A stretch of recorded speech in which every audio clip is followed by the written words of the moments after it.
What's up? Tastosis here at the GSL Korea. We've had some great games so far. Yes, we certainly have, Tasteless. And in fact, our couple of old school players from the GSL, at least, are the ones in the winner's match. It's going to be KangHo going up against TaeJa. I'm glad to see that some of our old school GSL players are doing well. Yeah, certainly. And they had close matches, though. It was hard fought. Yeah. Now, we're going to be getting into this game momentarily here. Who do you think is going to take it between KangHo and TaeJa? I think TaeJa will take it. I'm kind of feeling TaeJa, too. I think I am kind of feeling TaeJa. I actually think TaeJa and Fantasy might be the ones that make it out tonight. I wouldn't be surprised at all. That's what I would predict from the get-go. You know, Lucera is really good, but against people like TaeJa, people like Fantasy, I think he's just like how do I say this?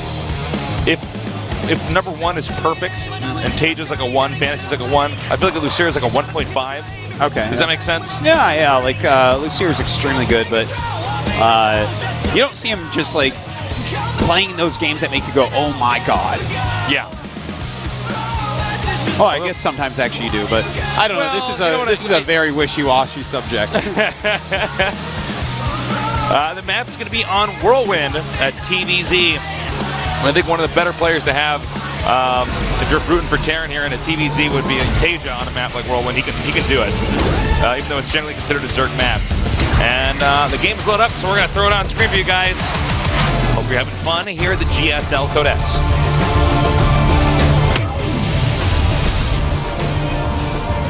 In the bottom right, from the site teamliquid.net, he is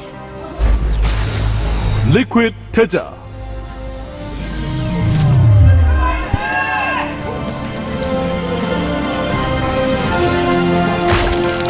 And in the bottom left, we have our Zerg player. Very solid, a GSL finalist. He is LGIM KangHo.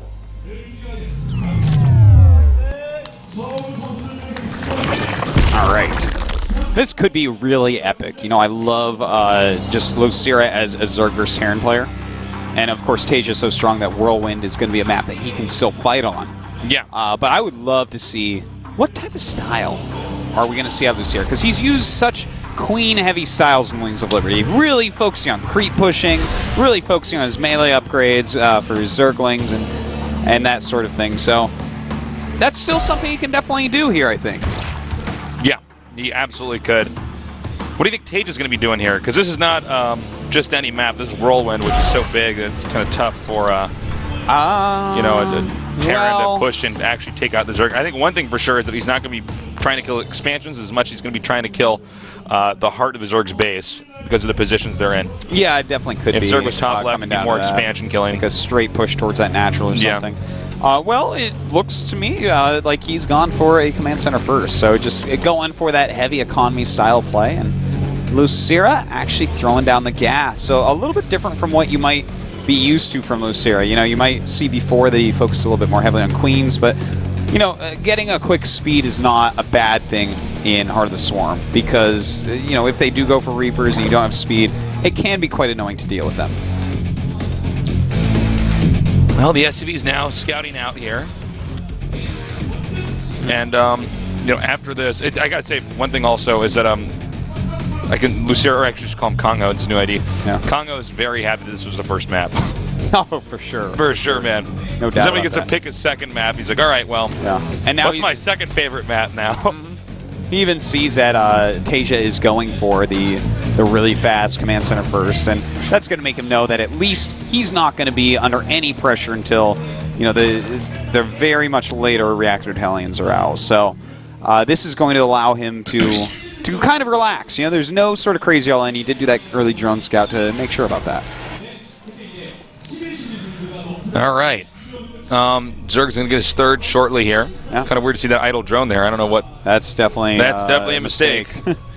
There's no sick idle drone straight at the second base. Yeah. He's not trying to spot something that's just outside of hatchery range. Trust me on that. Not against command center first. No, not against command center first. All right, well, it looks like KangHo has actually stopped mining gas after he started the speed upgrade. And that's pretty good. That's going to allow him to get a few more minerals, get out any queens he wants, get his drones really going. And in the meantime, TaeJa, of course, going up to Reactor Hellions. Will he go for a third command center, though? How's he going to follow this up? I'm not sure. What do you think is the best TVZ strat overall on this map against Zerg? On this map? TVZ strat against Zerg. A little redundant. What do you think is the best strat, though? You know what? I do like the new Widowmine play. I like the mobility of it. You know, the siege tank play is just a little bit too immobile for this map, maybe. You know, we've seen players like Ryung do it so well, but you know, with the added power of how good Ultralists are now in the matchup, and you know, of course, if you do go heavy siege tanks, there's always the possibility that Vipers can do a little bit against that. So I think that just a standard play on this map might be the best bet for TaeJa. You know, get your upgrades, get your expansions, and go Marine Marauder Medevac Mine. Is what I call it. It's very tasty. All right, well, we're going to wait and see what exactly the tech path is going to be. It's pretty difficult for either side to actually hurt the other guy early on due to the distance. Yeah. That travel time makes it tough for you to actually, without having more than you by the time you get there. Yeah. Yeah. No, that's actually how you used to measure map balance in StarCraft 1. Yeah. Is when Terran leaves his base with Marines, can you, the second he leaves the base, because you could always see it right as he left, get a spine crawl before he gets there? And if you couldn't, it was actually imbalanced. It was not fair. Like Steps of War. Yeah. Steps of War was just too small. Yeah. And there's no way to know if when they're gonna push out. You know. And if you make too many spine crawlers too soon and they don't attack, then you've wasted money that you could have spent on, you know, upgrading stuff or, indeed, you know, making an additional hatchery earlier so you can macro out more units. Now, cool to see what we're seeing right here. Lucier's already going up to 6 queens, and that's his style, man. He's got his speed. He's going up to 6 queens. He's going to get the creep spread, taking that third base as well. In the meantime, TaeJa, he is going for that macro game. He's making his Widow Mines. He's got a little bit of map control with these Hellions. And he's getting double eBay and has already got that third command center completed. So this is going to be a big macro game. Yeah. I really wonder, man. All right, sending his queens up over here. He needs to keep spreading creep. And he's got to get that creep actually all over the map, but definitely towards the Terran as much as possible. Terran really has a hard time after the 4th base. Even getting a 4th base is hard, but after that, Terran doesn't really get that many more expansions. It's not really that easy to do. Yeah. Zerg has the more mobile army. Zerg's able to get over there and harass. So if the Zerg can't kill him, all the Zerg needs to do is stay alive, because it's much easier for Zerg to expand upward to the upper left of the map than it is for Terran to expand to the upper right. Yeah, I have to completely agree with you on that. You know, even if you make the planetary, right, if they get up there with the right type of units, like whether that is going to be a lot of mutas or a lot of banelings or some ultralisks, they can just snap that and get back across the map a little bit quicker. So yeah. But, you know, in these positions, I think that it's going to be not too hard for TaeJa to hold on to 4 bases. And that's a 4-base Terran against Zerg is definitely going to have 4 is quite all a few you need, units. man. 4 is all you need in TVZ. Yeah. 1 is the loneliest number, Tasteless, but 4 is a party. 4 is a party. I like the Widow Mines spread out there. Yeah. Keeps the Zerg from getting any, any pressure on. The thing is, he's probably not really going to pressure him. Even if he does, he'll probably just send a Ling in first, but that means the Ling can't even really see what's behind it. All right, the Lings are now up at the top. You might want to counterattack with those whenever you can get out. You know what's kind of nice about these Widow Mines, I almost call them Spider Mines, is that it allows the Terran to actually spot outside of his base without just having a Marine, which is so easy for the Zerg to just run up and kill. Like, how often does a Zerg ever, a Terran, for instance, ever get to just hold a watchtower? Not, not that with the often. Hellions a little bit in the early game, but after that, not as much. Yeah, not as much. For now, you can put a Marine and a Widow Mine there. Well, we do have the Spire on the way. Already 71 drones against 64 SCVs. Quite a macro game indeed. Yeah. The medevacs are flying around. And we're only at the 11-minute, 30-second marker. And look at this. He's getting Baneling speed, the Spire, and he is upgrading pathogen glands. Yeah. And I gotta wonder, how many is he actually gonna make for infestors? How many do you think? I don't think it's gonna be many. I think that it's a kind of a preemptive upgrade just to have it. That could be as well. Right, and he can pick up with his medevac. Because they are still useful, but you don't just go Ling Infester anymore in this matchup. I mean, that's what Lucero always did before, but I don't think that's something you do now. And yeah, he's getting, I think, 4 Infestors total is what he's going to have here. Maybe just going straight into Ultras and having a few Infestors to help them out. And that's not. We saw this at the end of Wings of Liberty. A lot of people just cranking out Ultras in the very end. Yeah, well, Ultras are really good and way better now than they used to be. So we'll have to see on that. Kind of interesting. He made 2 mutas. Just like, oh, I need 2 mutas. Maybe those were for the Viking. I don't know. Well, maybe he wants to show mutas and then force a Terran to make a ton of turrets at home. It could be. Could be. The turret drops a little bit with it, something like that. Yeah. All right. Now here's TaeJa doing what TaeJa does really well. He's pushing out, doing a lot of damage over here. Yeah, really work on the creep spread. But you got to be careful because when you're out on that map like this, it's a long walk back home. You can easily get surrounded, especially with how far the creep out is right now with Lucera. And you were right, Artosis. He's going to go for an Ultra Scavenge. Yeah, not really surprised to see Lucera doing this. You know, his strategy really lends itself to that with the amount of queens he has for transfusion. And in the meantime, we do have Tunneling Claws on the way, and 2-2 for everyone going to be finishing up pretty soon here. All right, closing in over here. Meanwhile, Ling's over here up the top. Not really. He's actually not really... TaeJa's not really able to do any damage here. Yeah, not quite yet. Nope, not going to get us around. Well, he is getting the Tunneling Claws upgrade, really going to be very worthwhile coming up. He's getting a lot of Widow Mines, 3 at a time right now. And, once you start getting a huge amount with your army, and they have Tunneling Claws, they burrow so fast that you really can be so mobile with this and just run back over Widow Mines that drop in the ground almost instantly. Look at those Widow Mines moving like cockroaches. I can't believe they didn't go off on that Baneling, or that Baneling landmine was not set off. Yeah, that's too bad. He must have been looking elsewhere. Legend had that shot set up too. Yeah. All right. Up. He's got to be careful. This army will come together. Those Widow Mines could be huge. Wow, that is a lot of Widow Mines. That's a lot, dude. Tunneling Claws is just finishing up now. Another command center is going to be finishing up quite quickly as well. More and more upgrades being gotten by Lucera, getting that chitinous plating. I don't think he got the adrenalines yet. Oh! It's even sicker with the Heart of the Swarm's physics. Yes, that is true. The dummy effects. Those Marines, you can tell that was painful. All right, a drop over here in 2 locations, actually. The Ultras are coming to deny this one over here, but meanwhile, at the expansion, it looks like enough damage is going to be done. And, oh, nice fungals going down. Actually grabbing both of the medevacs, and he is chain fungling right now. He can target those both down. That's really nice. And this medevac will go down. That Muta helping out. Good thing you got those 2 mutas. Good thing those 2 mutas, man. No. That's his Rocksteady and Bebop right there. All right. Good amount of Ultras out.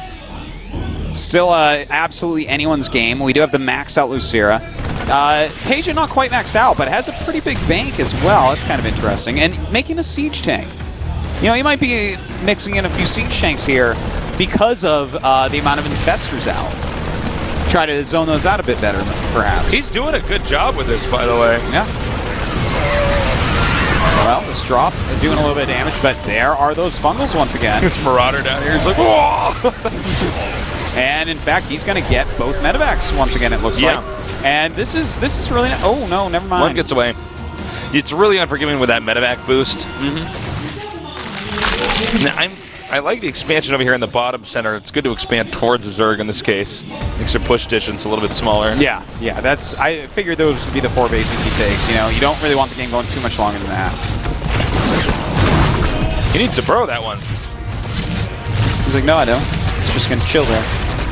Oops. Oh, well. All right. 23 more Banes on the way. 3-3 going to finish up very shortly here. Another big drop into the main. A couple of medevacs, but that's some good defense.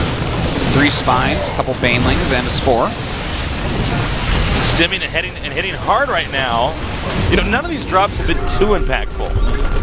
I think more so up here has been where it's working, but the stuff in the main and that it's funny that base. The 2 Marine drop up there actually is more impactful than the others because you might get a cancel on that hatchery. Yeah.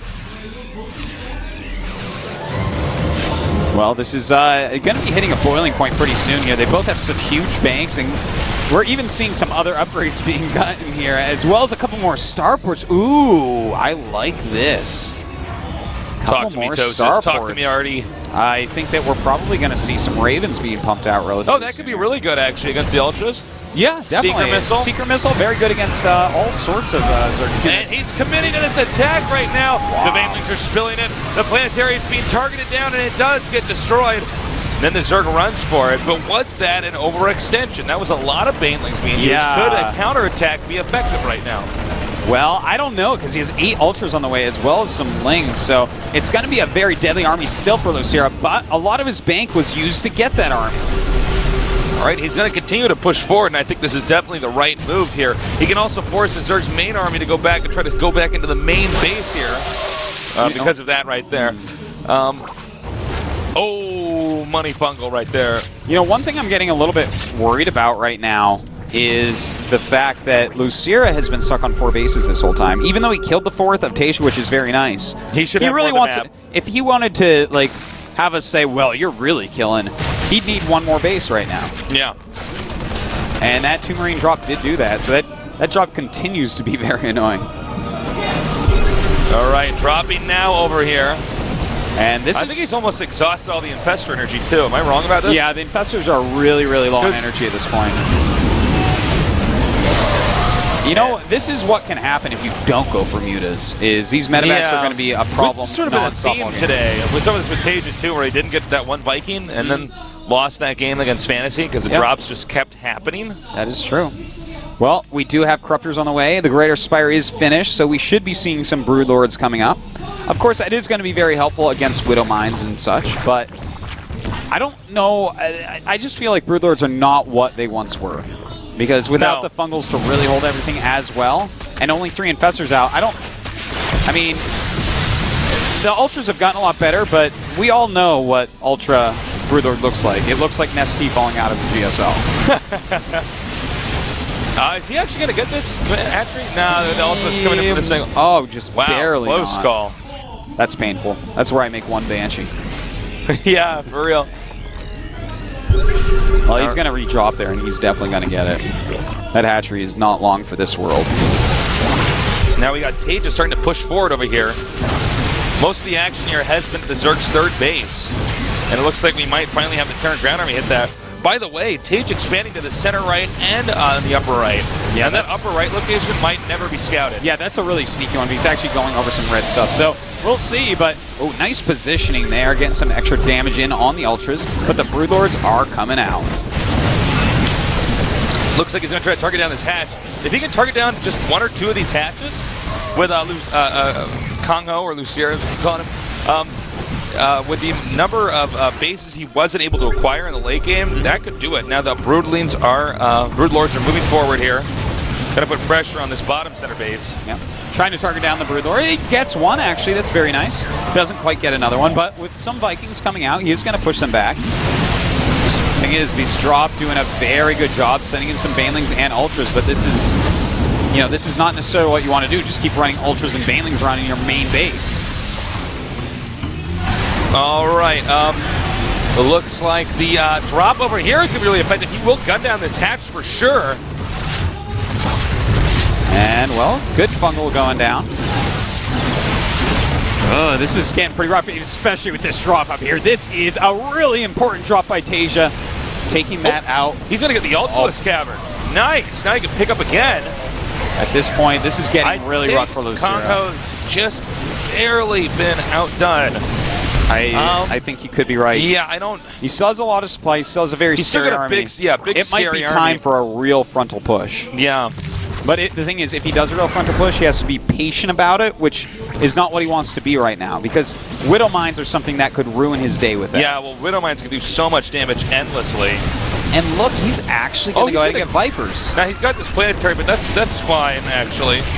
Yeah, that didn't necessarily have to live.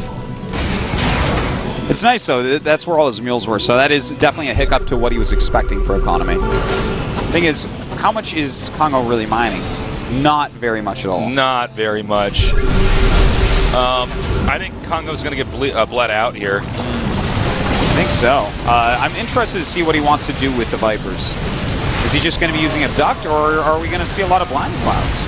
I don't know, actually. Maybe Blinding Cloud this plus is the like, he's coming down to the wire right now, so you'd think that no matter what, he's got to give his best strat. That hatchery now taking out 2. Now, there weren't a ton of minerals available there, but there was enough. Right now, he needs every mineral that he can get his hands on. We got a big Zergling attack over here going towards the Terran's third, but not much over here, really. And that's a nice move, because this really reduces what TaeJa's mining at this point, which is obviously very important considering that KangHo's mining very little. But that base up and mining at full capacity, that's something that he's going to have to deal with quite quickly. All right, the Vipers are now headed towards the bottom center base here for TaeJa. So we're going to find out what some SCVs, Tasteless. Maybe abducting the medevacs? Oh, and that's actually a very good Blinding Cloud right there. That's making him run all the way forward. That's actually a really great zoned out Blinding Cloud. Oh my God, those units just misclick. They are dying. A pull forward on the siege tank. Very well done. And, well, the Blinding Cloud's not quite going far enough back, but a good fungal growth going down, and these Ultras just tearing through this infantry army. But is he going to be able to get all the way through? Now he's running away. By the way, these Ultra carcasses are awesome when they're getting blown up. Watching their little claws slide around and stuff. I think that this is the beginning of the end. Yeah, KangHo this is it. I'm looking at the mini map. I'm thinking to myself, what can this guy do to come back? I don't see it. Yeah, I have to agree with you on that. Well, you know, if he could somehow go over and kill off all the SCVs at the mining base of TaeJa, maybe he'd have some sort of chance, because he does have a lot of infestors, but I just don't see him actually getting up there. He's busy elsewhere. See, like these Lings, if they went up there, there's nothing to stop them. All right, and you know, that's the other thing too. He needs more Lings in his army. He doesn't really have the minerals because he lost his bases. Let's imagine he had 2 extra bases that were not taken out. He would have had the minerals to have the Zerglings. These Ultralists would actually be able to do more damage because the Zerglings can surround, and therefore you can't kite them with these Marines and Marauders. No. And Baneling's hitting Marauders here. This is not what you want to see. A lot of Widow Mines are going to help clean everything up. He may lose this little army, but I don't think TaeJa really cares about that right now. This was a great game, but yeah, TaeJa played just a little bit better. He did. And KangHo's just about out. He's long distance mining, trying to win with a few queens left. He just has no idea about that additional mining base of TaeJa right now. Because if he did, he would attack it or leave. All right. Well, that's some really good fungals and queen usage. Yeah. Oh, the last Ultra does go down. That was his damage Looks dealer. like they are extinct on this map now. 0 mining. Now, what map is Lucero going to pick after he loses this? That's a good question, actually. You know, I'm not sure of the balance of some of these newer maps, like what about Red City? Atlas or Red City. It's a pretty big map. I wouldn't mind him picking it, but has he practiced it enough? I guess that's kind of up to him. That's another question, too. Yeah. Then again, has TaeJa practiced it enough? I guess there's no way for him to know. Yeah, I would say TaeJa probably has less opportunities because he plays in Pro League. Wait a minute. No, that's not Pro League. So, yeah, he probably has less opportunities to practice that because he's probably practicing some other maps as well as the GSL maps. So that could be actually a good little meta call there. GG. Okay. All right. Well, a really nice game, but that game really shows you what happens if you don't have any mutas on the map. You know, it would have been worthwhile so you need to at least get the mutas out so it stops the Terran from dropping like that. I feel like late game, he could have made 7 or 8 mutas. He could have even made Spore Crawler Wall, and it would have been worthwhile, because the amount of damage the drops did from TaeJa is how he ended up winning. Because as far as ground forces went, KangHo was ahead for basically the whole game. Well, we're going to go into game number 2, and I'm really interested in seeing what map KangHo is going to pick. It's really hard for me to not call him Lucera. It is very difficult. Okay, Belshire Vestige, that's a good choice. Oh, yeah, that's a good choice. That's a nice little Azuri. I actually had forgotten about that map. Yeah, I guess I wasn't thinking about it as much. I'm much more fascinated by the newer maps. Yeah, Belshire is just like, this is actually, tell me if you, because when I first saw this map, I'm like, ooh, this doesn't look like something I'd like to play on. But nowadays, I actually really like to play it on the ladder. It's a fun map. Yeah, it's a good map. It is a solid map. Well, you think KangHo can come back here? You think he can tie it up? Actually, I don't think so. I think TaeJa's going to win 2-0. I want to see 3 games, but I mean, the fact that he lost on Whirlwind, yeah, that's never a good sign for a Zerg player. I think KangHo can do it. That game was really, really close, and the problem was the drops. And this next map, Belshir, not nearly as good for drops as Whirlwind. Whirlwind is one of the most droppable maps that we actually have. So yeah, I feel like just that alone is going to maybe tilt this map into his favor. And he should be able to look at that game and say, well, drops killed me. Maybe I need to defend a bit better. He was stuck. All right, let's get ready for game number 2 and see if KangHo, formerly known as Lucira, is going to come back, or if TaeJa's going to close this out here in the winners group, winners section of Group D in the GSL.